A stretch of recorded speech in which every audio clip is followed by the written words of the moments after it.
चलिए आज उन छिपे हुए सिद्धांतों की परतें खोलते हैं जिन्होंने हमारे काम करने के तरीके को आप कह सकते हैं हमेशा हमेशा के लिए बदल दिया।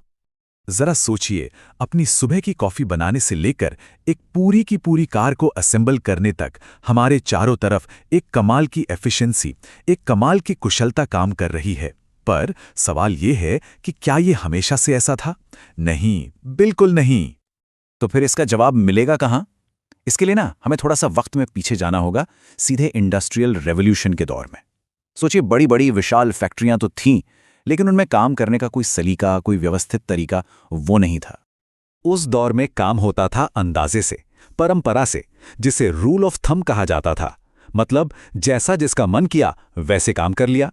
और नतीजा ये कि हर तरफ इनएफिशिएंसी थी, समय और सामान की जबरदस्त बर्बादी थी। और देखिए, यहीं से एक क्रांति की जमीन तैयार हुई।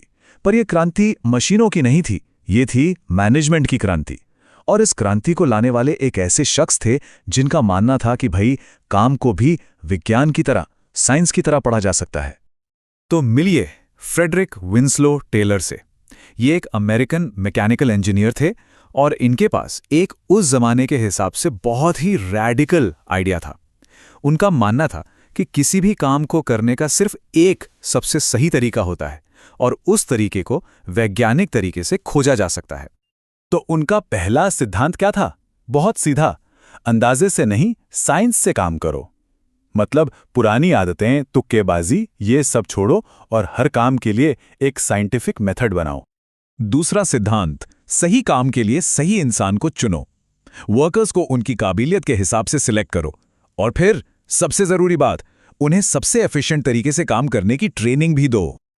तीसरा सिद्धांत था, मैनेजमेंट और वर्कर्स के बीच में पूरा सहयोग होना चाहिए।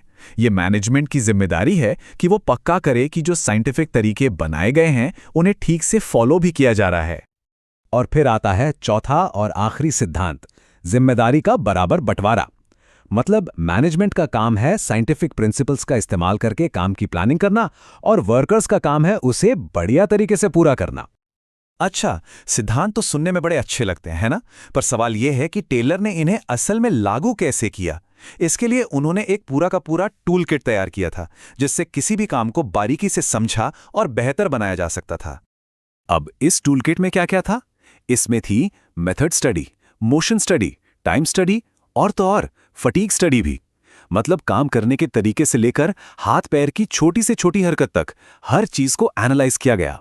हर काम में कितना वक्त लगना चाहिए ये नापा गया और यहां तक कि वर्कर्स को कब और कितना आराम चाहिए इसका भी पता लगाया गया, वो भी पूरी तरह से साइंटिफिक तरीके से। और इसका एक क्लासिक एग्जाम्पल है मशहूर ब्रिकलिंग स्टडी। पता है इसमें क्या हुआ? टेलर और उनके साथी फ्रैंक गिलब्रिथ ने मिलकर एक ईंट लगाने के लिए जो 18 अलग अलग मूवमेंट्स होते थे ना, उन्हें घटाकर सिर्फ 5 कर दिया।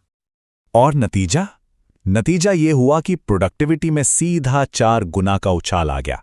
सोचिए, ये इस बात का जीता जागता सबूत था कि छोटे छोटे साइंटिफिक बदलाव कितने बड़े, कितने जबरदस्त नतीजे ला सकते हैं।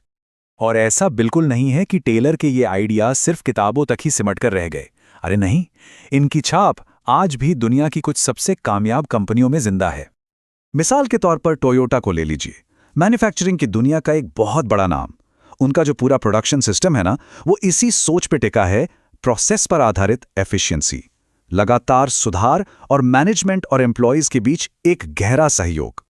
या फिर कहीं और क्यों जाना, अपने भारत का ही एक शानदार उदाहरण देखते हैं। श्री महिला गृह उद्योग लिज्जत पापड़।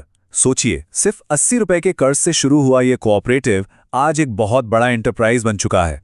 ये इस बात का बेहतरीन सबूत है कि ऑर्गेनाइजेशन के सिद्धांत सिर्फ प्रॉफिट नहीं बल्कि सोशल एम्पावरमेंट का भी जरिया बन सकते हैं।